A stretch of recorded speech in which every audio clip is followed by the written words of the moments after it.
À la tête d'une importante délégation constituée des membres de son gouvernement, la première ministre a démarré sa visite par le stand de son pays. L'exposition qu'elle découvre mêle richesse naturelle et culturelle de la RDC. Judith Suminwa va de ce fait rappeler le rôle incontournable que joue la République démocratique du Congo dans la lutte contre le changement climatique, surtout avec ses tourbières. On est le seul pays au monde à avoir les tourbières et donc on est la deuxième forêt en Afrique après l'Amazonie, mais en termes de tourbières, on est les premiers.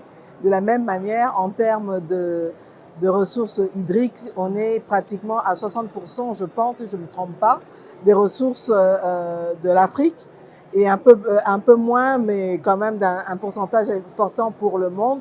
Et donc, dans ce cadre-là, nous restons le pays solution qui peut lutter notamment dans le captage du carbone pour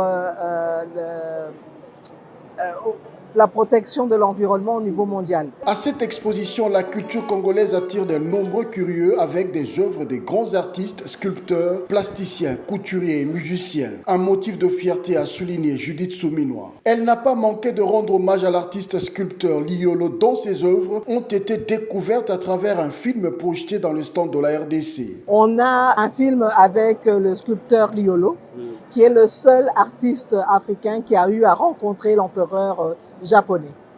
Et donc, on a même au niveau du